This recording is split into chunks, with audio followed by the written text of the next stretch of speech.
See it on my face, I made up my mind. Not another day, you're on borrowed time. Let me get away, yeah I'm running, yeah I'm running. So love me or leave me, I'm standing alone. Can't shake a feeling that lives in my bones. Lie to me, tell me you wish that you could, but nothing you gave me is worth what you took. 'Cause baby when I'm gone for good.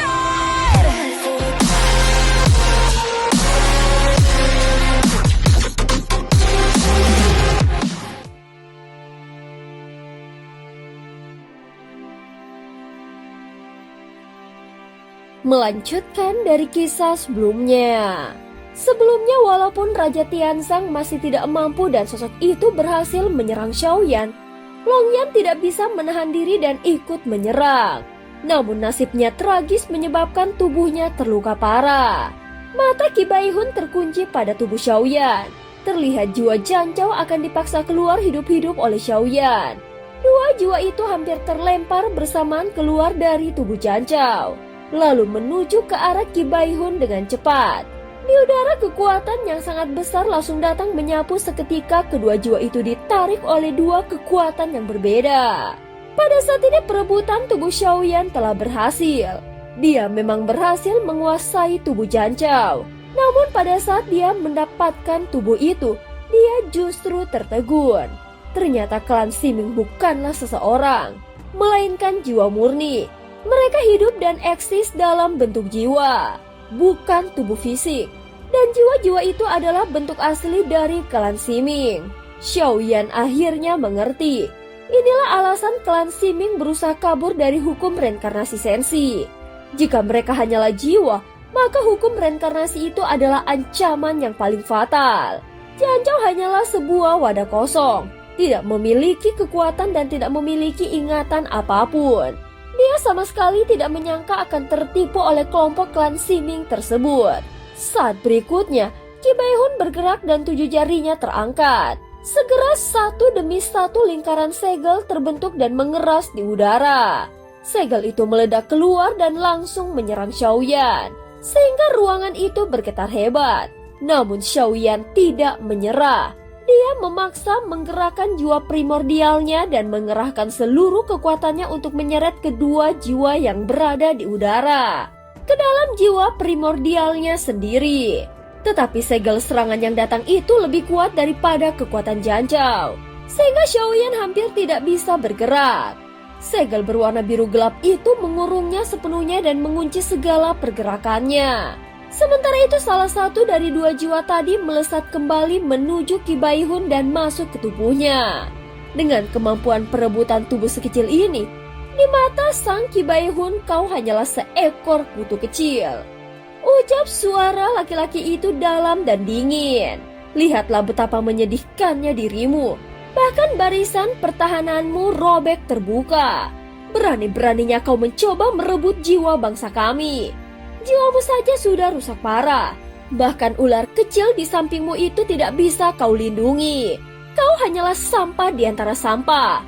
Suara wanita itu melengking seperti hantu terdengar tajam dan membuat kepala berdenyut.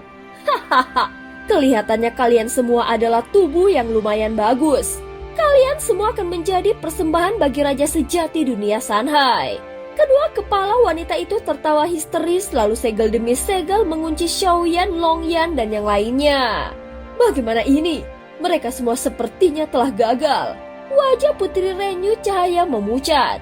Air mata juga mengalir dari matanya yang bergetar ketakutan. Tenang saja, belum sampai ke tahap seburuk itu. Masih ada perubahan yang bisa saja terjadi. Ye Beijing berkata dengan tenang melindungi sang putri Longyan serta Raja Tianzang. Namun mereka semua sudah terkunci dan tidak bisa bergerak sedikit pun. Dari tubuh Qi Baihun memancar aura kekuatan yang terus berubah-ubah. Terkadang seperti dewa tingkat 4, terkadang tingkat 5, bahkan sesekali muncul kekuatan yang lebih menakutkan lagi. Longyan juga berubah ke wujud aslinya. Meskipun mereka masih selamat, namun tetap tidak bisa bergerak termaksud bayangan hitam tempat mereka berada. Saat ini luka-luka di tubuh Xiaoyan memang sudah mulai pulih. Tetapi dia tetap tidak mampu memecahkan segel itu. Segera Qi Baihun mengalihkan pandangannya. Tatapannya jatuh pada putri Renyu Cahaya yang bernama Wu Ji dan Ye Beijing. Sudah lama tidak bertemu. Ye Beijing tersenyum kecil dan mengangkat tangannya seolah menyapa. Qi Baihun tertegun dan menatapnya dengan tajam. Bahkan jiwa-jiwanya tampak menampilkan ekspresi yang berbeda-beda. Meskipun di dalam hati Xiaoyan sedang mempertimbangkan segala kemungkinan, namun dia masih tidak panik. Hal itu karena kehadirannya Beijing di sini. Kalian pernah saling bertemu? Salah satu dari kepala wanita Qi Baihun menatap Ye Beijing seolah menyadari sesuatu. Namun saat ini Qi Baihun tidak langsung bergerak. Jelas dia merasakan ancaman samar yang berasal dari Ye Beijing. Namun dia menggelengkan kepalanya pelan. Sepertinya tidak. Tapi itu tidak penting. Ye Beijing hanya tersenyum kecil memasang wajah ramah seolah tidak berbahaya. Sosok sang putri segera mundur di samping dan masih tertegun. Tenang saja, nanti kalian akan mengerti, bisik Ye Beijing dengan pelan. Qi Baihun mendengus dingin. Dia tahu Ye Beijing pasti sedang merencanakan sesuatu. Kemudian tatapannya beralih pada bola merah dan tubuhnya bergerak mendekat. Saat ini bola merah telah mencapai tahap sempurna. Qi Baihun ingin melihat di mana sebenarnya harta rahasia tingkat langit atau surgawi yang tersembunyi di laut mimpi ilusi. Dia segera mengangkat tangannya dan menekan ke bawah. Kekuatan jiwa mendadak memancar dari tubuhnya lalu mengalir deras menuju bola merah. Xiaoyan pun merasakan kekuatan jiwa ilusi yang ikut bercampur. Dan itu tidak hanya satu. Sulit dibayangkan di dalam tubuh Qi Baihun ada berapa banyak jiwa yang sebenarnya tersembunyi. Baru sekarang Xiaoyan paham sedikit tentang keunikan klan Ximing. Mereka adalah bangsa satu jiwa dengan banyak belahan yang bisa menyatu atau terpisah sesuai kebutuhan. Namun tubuh fisik yang mereka masuki harus kuat, sehingga mampu menahan semua belahan jiwa itu. Pada saat ini kekuatan jiwa ilusi terus mengalir masuk ke dalam bola merah. Tetapi bola itu tetap tidak bereaksi. Qi Baihun tidak berhenti. Justru dia menambahkan aliran kekuatannya. Bola merah perlahan naik ke udara lalu bergetar kuat memancarkan aura yang sanggup menggemparkan segala sesuatu. Hal ini menyebabkan Qi Baihun tertawa keras. Aku tahu kau mengerti. Apapun yang ingin kau lihat, aku pasti bisa menunjukkannya. Lalu terdengar sebuah suara pelan namun jelas dari dalam bola merah. Ye Beijing langsung tersenyum geli. Namun sang putri tampak semakin cemas. Adapun Xiaoyan mengerinyit dan dia mengenali suara itu milik tahanan roh. Jika ingin melihat harta rahasia laut mimpi ilusi, tolong berikan lebih banyak kekuatan jiwa. Ucap suara itu dari dalam bola merah. Harta ini sudah lama tertidur. Kekuatan jiwanya tidak cukup. Jadi kirimkan lebih banyak. Tahanan roh dengan sengaja menurunkan nada suaranya seolah berusaha menyembunyikan sesuatu. Dia memang benar. Qi Baihun sama sekali tidak menyadari bahwa tahanan roh sudah terlebih dahulu memasuki bola merah itu. Saat berikutnya Qi Baihun mengalirkan lebih banyak kekuatan jiwa. Bahkan bisa terlihat arusnya semakin besar dan liar. Ada yang aneh. Gumam salah satu kepala wanita Qi Baihun. Apa harta karun itu bisa berbicara? Benda spiritual pasti bisa berbicara dan itu wajar. Balas kepala wanita lainnya. Walau yang berbicara seperti satu orang, sebenarnya yang berbicara banyak jiwa di dalam tubuh itu.